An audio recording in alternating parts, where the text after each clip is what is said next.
sometimes it seems that every book has been written already, right? Yeah, but actually that's not true. There are still lots of fields unexplored by authors, and they are just waiting for pioneers to explore. And we've met one of these pioneers, and we really invite you to watch this interview and learn so much from Clare Lydon. Hi, we are Andrea and Freya. And we are here to become international best-selling authors. And we are here also to take you along for the ride. Mm-hmm.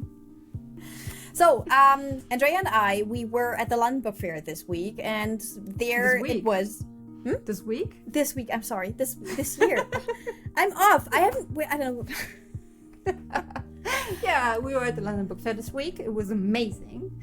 We were the only people there, but it was amazing. The funny thing is we just talked about how long ago it feels, but okay. So we were this year at the London Book Fair, and this is where we ran into Clare Lydon. And Clare is a globally international best-selling author based in London, and she's an author of sapphic romances, a podcaster. She's the host of the podcast Lesbians Who Write, and she loves, and this is something we share, nuclear strength coffee.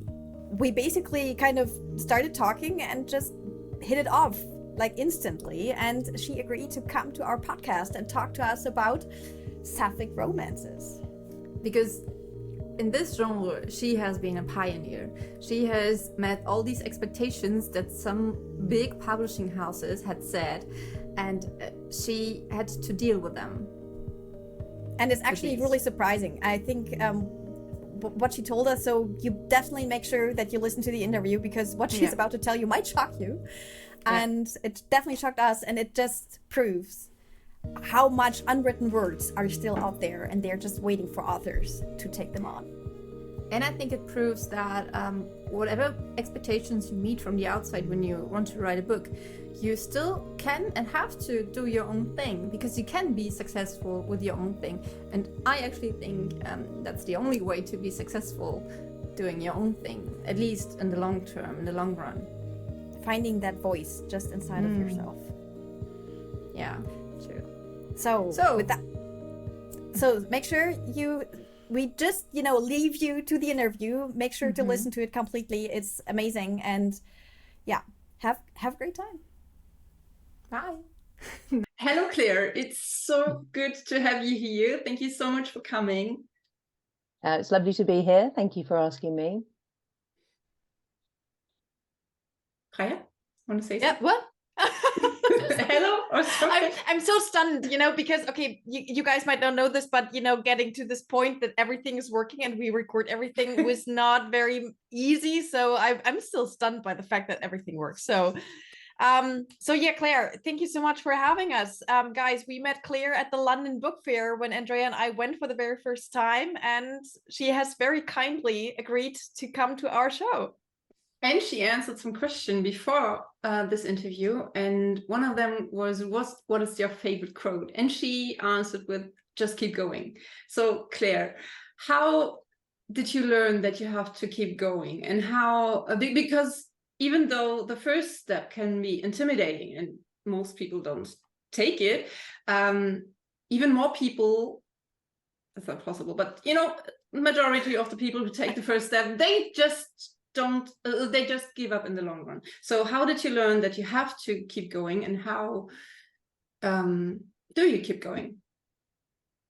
So I suppose I learned how to keep going through necessity. So when I gave up, I got made redundant in 2013 and started my business in 2014. When I say business, I didn't really realize it was a business. I just launched my first book. But I had a bit of a weird, I suppose, a slightly strange journey in that the first book did really well. So, I had no expectations of the first book. I just thought, I'll put it out there, see what happens. I didn't expect to become a full-time author off the back of it. But the first book did really, really well. It went to #1 in the lesbian romance charts in the US and the UK within like 2 hours. Wow, in 2 hours? Yeah. That's impressive. So Crazy. so I was quite stunned. And I think, you know, to get to that point, I suppose I am quite I like to do things well. So when I was leading up to self-publishing my first book, I had a lot of other lesbian and sapphic romance authors in my corner who'd given me a lot of advice, and I'd listen to their advice, and I tried to do things as good as I possibly could. You know, got a professional editor, got a professional cover designer, all that. So I'd put all the blocks in place to try and make it as successful as I could. But you never know, right? You never know what's going to happen with a book, especially your first one. So because that was a real success, then I had, I suppose, one of my friends said to me, the worst thing that could possibly happen is your first book is a success, because that puts pressure on you. Yes, I can relate to that. Yeah, and it's kind of true. So I think the next couple of books I brought out, they did pretty well, but they didn't do as well as book one. So I'm like, oh my God, you know. So, but what did I do? What did I do? Yeah. What do? You either give up and think, well, I'm never going to do as well as that first book, or you keep going. And so I think that was my first sort of lesson in the just keep going mantra. But I think it's something that I repeat to myself all the time, even 9 years down the line into this journey, because there are times, like at the moment, I'm very stuck in a book, and you wouldn't think so, right? It's my 24th novel. So you think I had this shit down by now, but it's not how it works. And I just got really stuck in the midpoint, and I've just been avoiding writing it. And so, but I've just kept saying to myself recently, just keep going. So I suppose it's like doing little and often is the way to just keep going. And sometimes I'm like a burst writer and I do loads and loads of words. You know, my biggest day is over 10,000, but that was a bit crazy, 10,000 words. But you know, yesterday I struggled to do 519 words.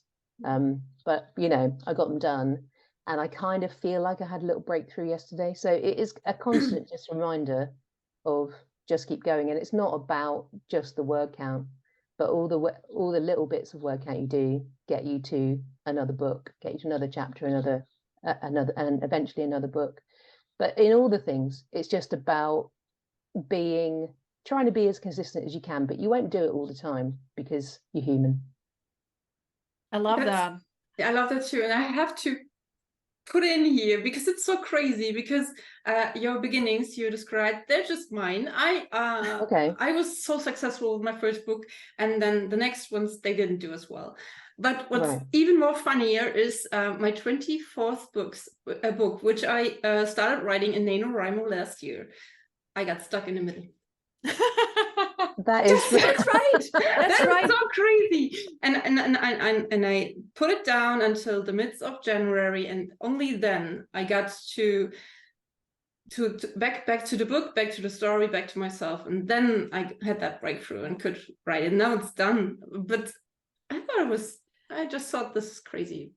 That is crazy. I think one of the things you said but it's so important, but I think it's kind of, you know, getting not the attention it deserves.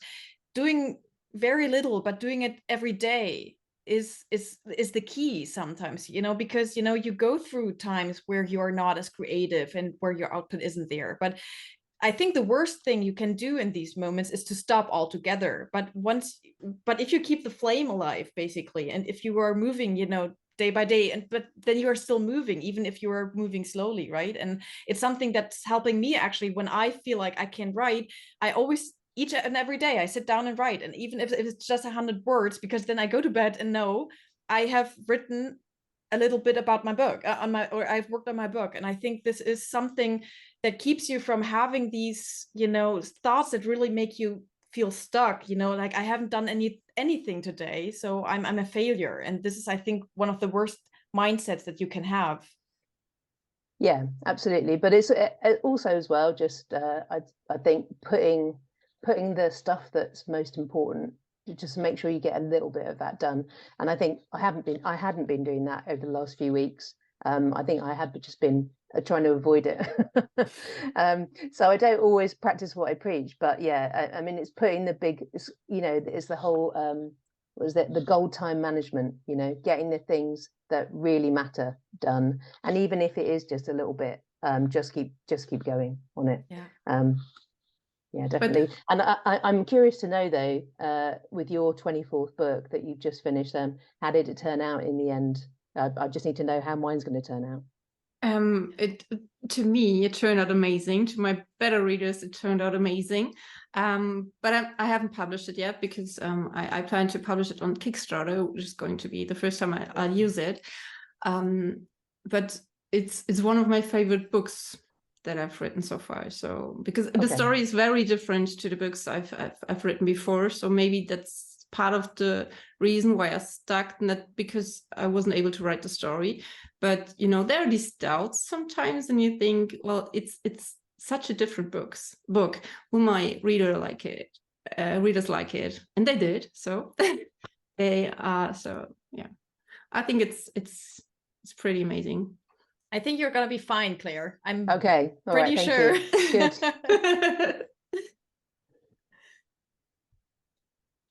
So I need you to talked go through my notes. You talked a little bit about your beginning. So, but how did you start, and when was that, and why did you start? Yeah, it was 20. Well, I started writing London Calling, which was my first book, in 2008 on the main gay street in Sydney. I was in a cafe and I just started writing this story. So my first book, even though it's called London Calling, it starts in Sydney.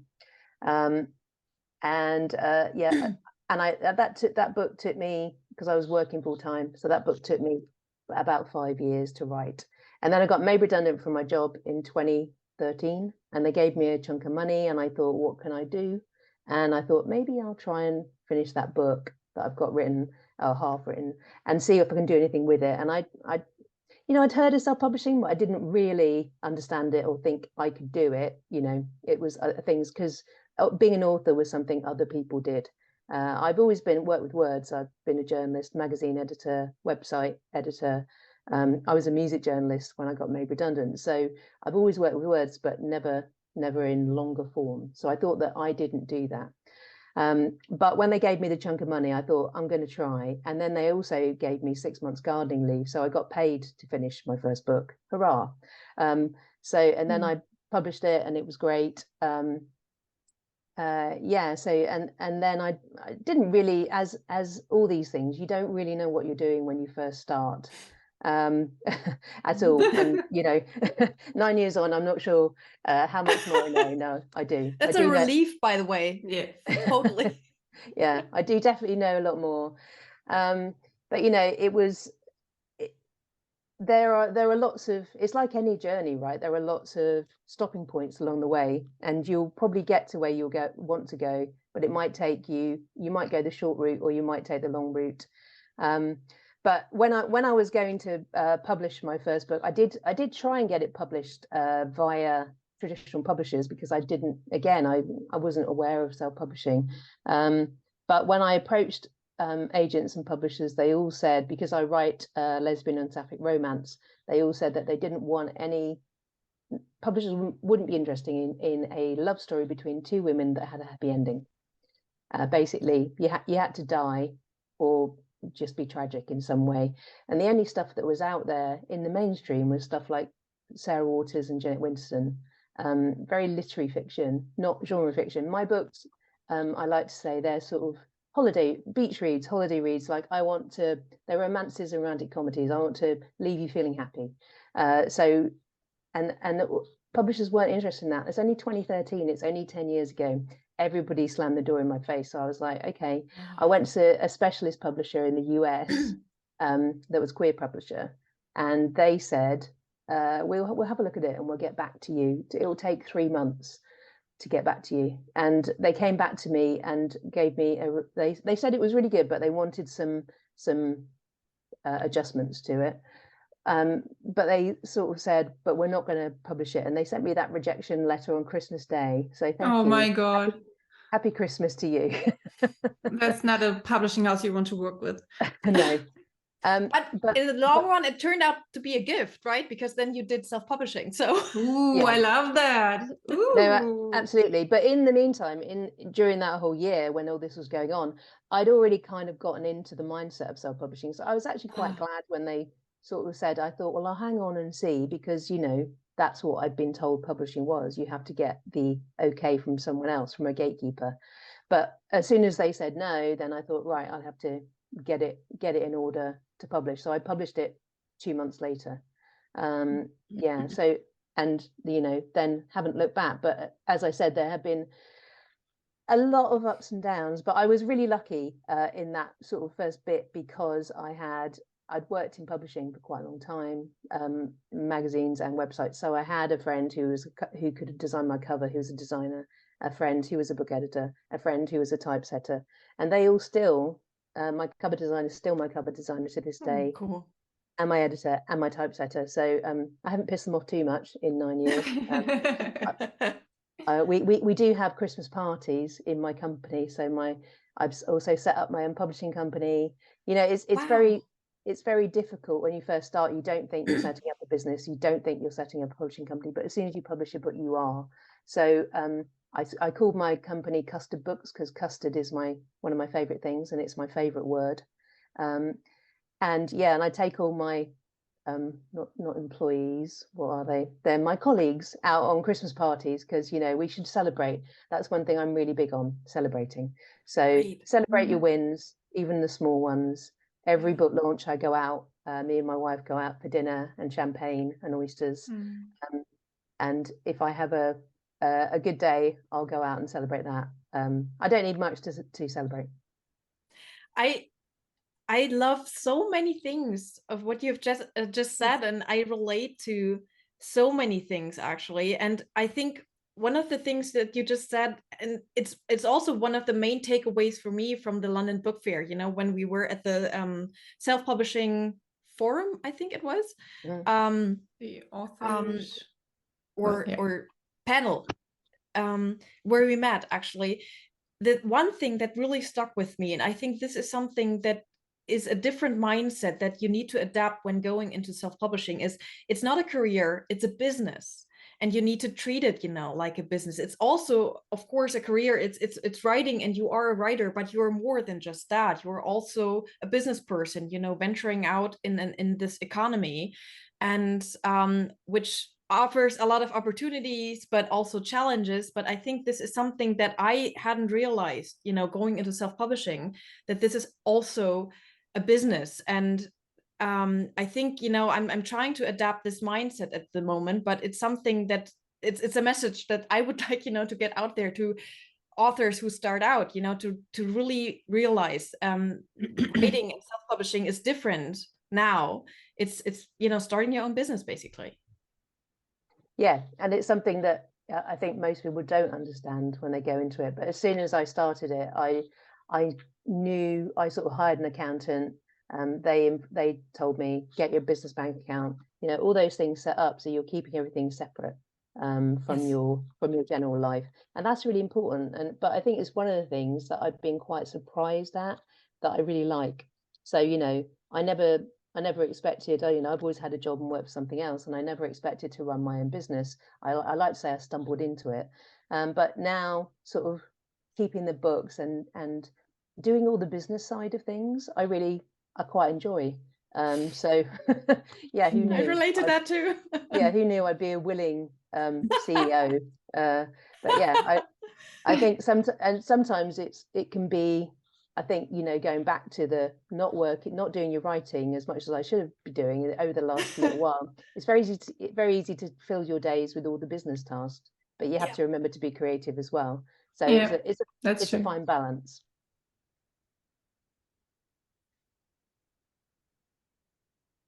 And I think it's different when because you said you wouldn't think of yourself as a CEO back then, but you grew into this. You didn't have to decide, well, now I run a business and now I have employees that work for me. No, you just grew into that. And I think this is what makes it not easy, because it's not easy, but it makes it it feels more authentic and more, I missed the word here. Yeah. Even in German. So yeah, no, definitely. I think it is, it's really important. And I think a lot of people shy away from it, yes, because and especially I think they think, oh, it's about marketing and advertising, and to be honest, I don't do that much advertising. I do a lot of marketing. What do you do for marketing? Well, I guess the best form of marketing is writing the next book, but and people don't understand that, but I do. I used to do a podcast called The Lesbian Book Club. I ran that for 7 years, and that was interviewing other authors. And now I do a different podcast with my friend and fellow author TB Markinson. That's called Lesbians Who Write, and that is just chatting about what we've been up to, and then we answer a question every week. So that was just because I'm sure you can relate. After 7 years, I got tired of booking people for interviews. And making sure they were there, not pointing my finger at anybody, but I decided I prefer to do a podcast with two people bouncing off each other, which I quite enjoy, that one. Yes. But I also, as well as podcasting, which I think I always had a secret hankering to be on the radio, so that fulfills that part of that dream. And then I also have a mailing list, which is really important to me. I've set that up in the back of my third book, I think, and so that's been running for about 8 years, 7 or 8 years. So how do you find people to come to your mailing list? What do you do for that? I don't do any paid advertising. I just put the links in the front and back of every book I have. And it's the first thing that you see when you come to my website. So like the sign up button's there, and it says, so I offer a free novella, so people can come and then just get, and then they sign up for mailing list, and you can always just sign up, read the book, and then unsign up if you want to unsubscribe. You feel free to do that, but you should stick around, because it's I write very entertaining emails every 2 weeks, and but I do get a lot of engagement out of that, and it's really nice. I think that's another thing that I didn't really realize when I first started in indie publishing, I should say. I always kind of say self-publishing as well still, because it's a language people understand, but I always think it's a bit of a misnomer, because I don't do everything by myself. I've got a whole team of people around me helping me. So true. Yeah, I agree. But one of the things I didn't realize when I first started as well was the connection with readers would be so important and mean so much to me. It sounds really trite. It sounds like, when pop stars go, I couldn't have done it without my fans. I love you all.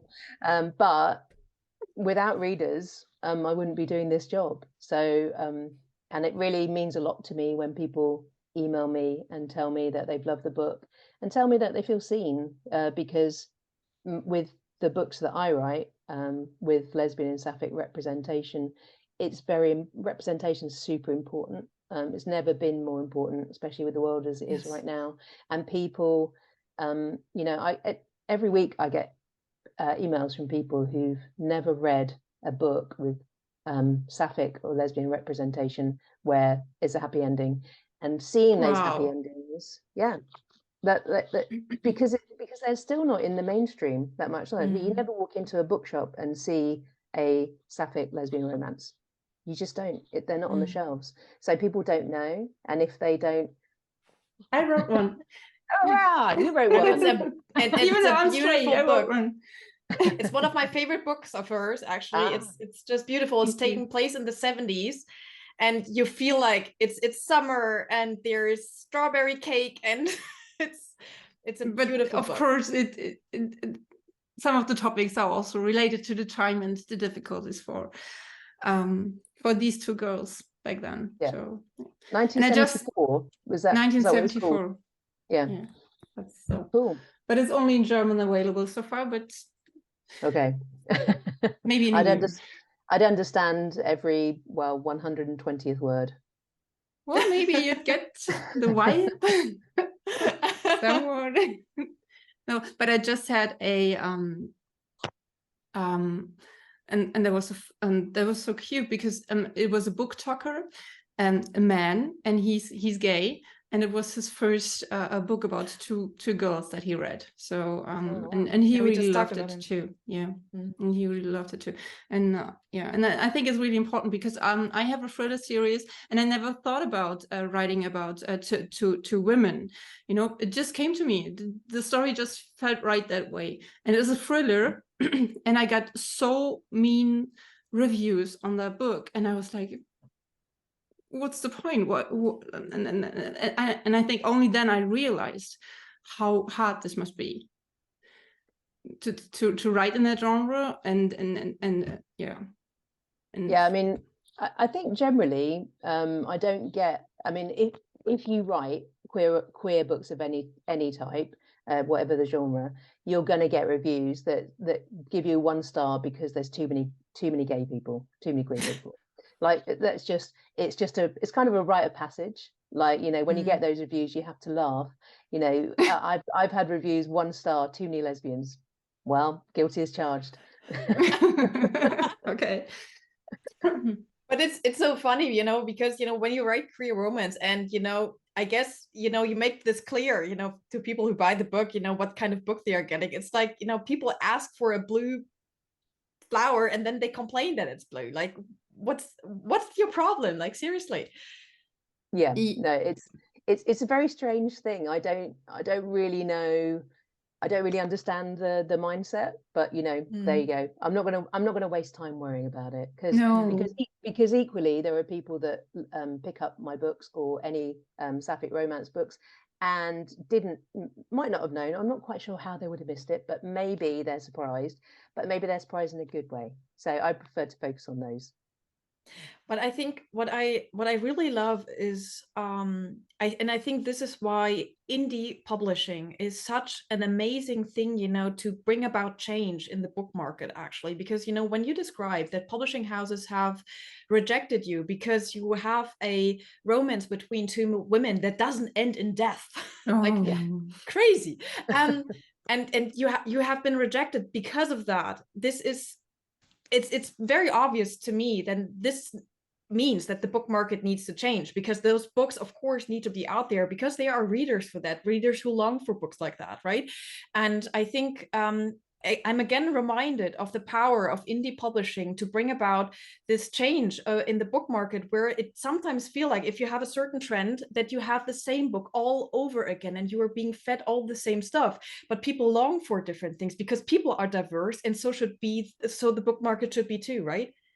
Yeah, absolutely.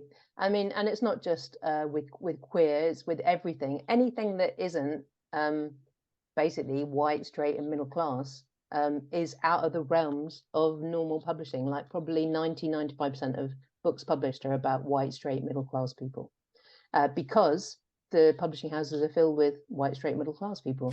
So, so the gatekeepers they want what they want, and they think that's what everyone wants. It's getting better, very, very slowly though, and traditional publishing is very slow to change because it's a lot harder for bigger institutions to change. But it is where not just queer, sorry, indie publishing is disrupting the market and has disrupted the market for like many years now. And if you look at all the big sellers in queer romance, they're mainly indie publishers. That's so true. And it's so interesting. It's like in politics, you know, you only have these white, straight, middle-aged, in that case, mainly men, and they decide over like every person, and that's just frustrating. And that's why I love indie publishing so much, because as you said, you can just, as Freya said, you can just and you can create new trends. You can create trends that would have never started in the traditional publishing world, like dark romance, even though I don't read it, but you can make these things, these tiny things, you can make them big, and you can make people aware of them just because you we can create our own platform. We don't need the platform of the publishing houses via social media and newsletter and all these things. We can create a platform where people listen, and where even the white, straight, middle-aged men have to listen at some point, at least. And I think books are this great tool, you know, to draw people out of their comfort zones, right? So even if you are a straight, a white male person, why shouldn't you enjoy? Well, but why shouldn't you enjoy sapphic romance, right? So because you know, for instance, I have really enjoyed Andrea's book, even though I'm not queer, but I love reading the man who only likes men enjoys the books. Exactly. So, and I think books are this great tool, you know, to get out of your comfort zone and experience new things in this very safe space by just turning a page, right? So, and I think this is it's great, you know, that you are part of the change that is happening in the book industry. Me too. But yeah, I mean, definitely. And I think that a lot of people think, well, oh, you're writing books about two women falling in love. Well, I'm not queer, so I can't read that. And I'm just like, wow, you know, the amount of books I've read with straight protagonists yes, and enjoyed. So why wouldn't it be the other way around as well? It's very bizarre. It's like because a lot of people, I think, younger people would say, well, why are there even those categories? Why can't it all just be fiction? But you kind of have to have the delineation just so that you can also have the positive representation, because if it was all one, it's sort of for discovery and stuff like that as well, it would be very difficult. But you know, yeah, it's I've forgotten my point now. What was my point? What was the first bit?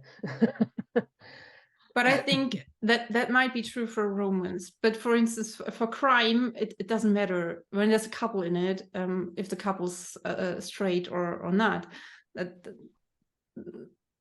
And so yeah. Oh, I think I was saying about readers. So you don't have to be queer to read a queer romance. That is full stop.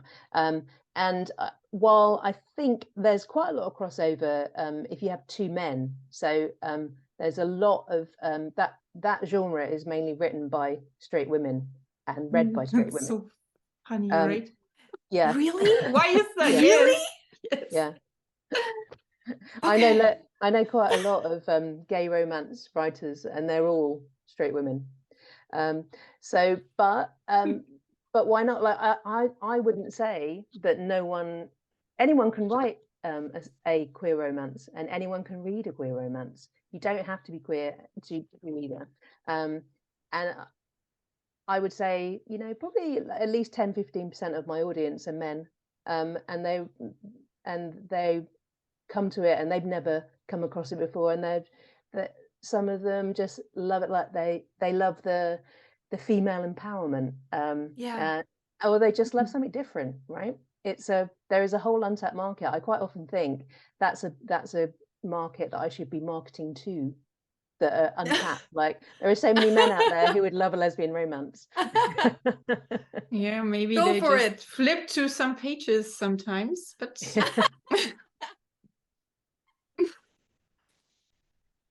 so I think our time is running out, right? our time is running out, but we do have two questions. I think the one we've already kind of answered, you did, but we always ask them in the end. So the first is, what change do you wish for in the book world? What change do I wish for? Yeah, just probably more representation across the board, not just with queer stuff, but with every minority in inverted commas, which makes up a huge chunk of the world. Yes. I support that totally. Do you want to ask the second question because you like it so much? Me? Yes, of course. Well, okay, the second question we asked is, what is the first book that is still on your to be read pile, and why haven't you read it yet? Oh, that's a good question. It's a tough one. It's a tough one. It's a really tough one.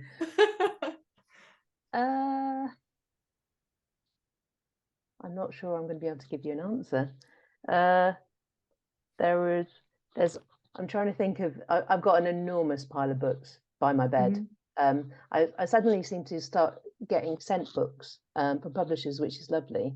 But I don't really like I like to read in bed, and I always drop these books on my head. And so I think the Kindle it's a safer bet for me.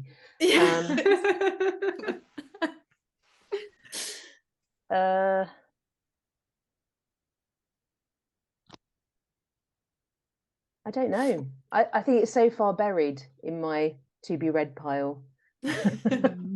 So what do you read right now? I read sapphic romance and just general romance. So I've got my go-to authors.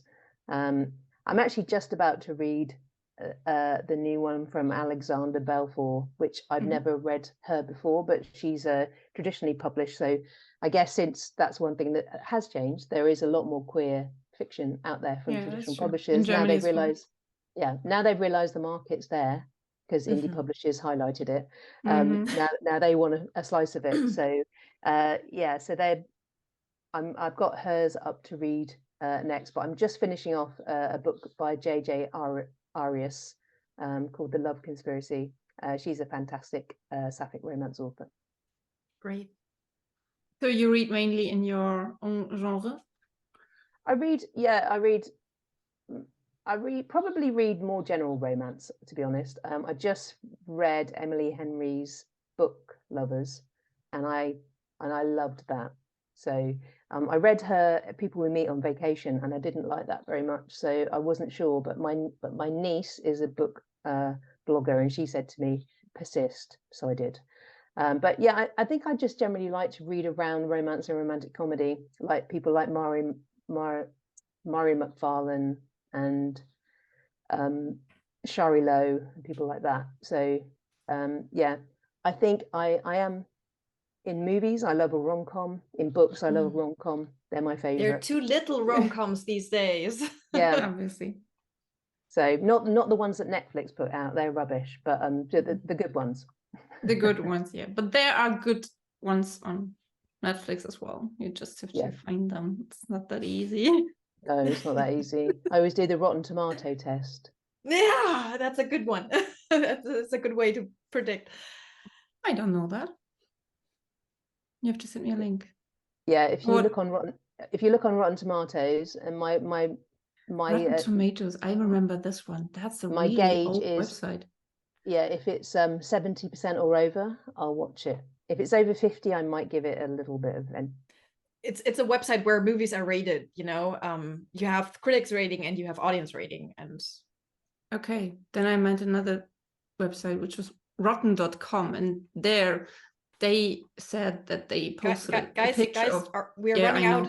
Running out. Okay, last minute. Okay, Claire, it was so nice to have you. We would have liked to have more time, but technical stuff, and maybe we can just repeat this at some point. Would be great. Thank you so much for your input. Okay, lovely to chat to you guys, and it was great meeting you in London and here, obviously. Yes. So take care and lots of success to you. Yes, okay. And to you both as well. All right. Thank you. I'll look forward to your 24th book. Bye. So we're excited to read your comments and your questions and whatever you think of this. And returning to our initial thought, what do you think? Are there still genres or subgenres where pioneers are needed? And if you agree, then which one are those? Just write it in the comments, and also answer the question, why haven't you written a book in this genre yet? Oh, that's a good question. So thank you again for listening or for watching, whatever you did. And thank you so much. And we see you next time on our journey. And you have to be excited because the next interview the next two interviews we got to do, they're just so amazing people. The first one is Dave Chesson, and we will not tell you who's the second one, but it's a surprise. Be sure it's a surprise, and this person has a lot to say, as Dave had and as Claire had. But just stay tuned, subscribe to the channel, follow give it a us thumbs up. on social media and Yeah. just stay tuned. It's gonna be exciting. Bye.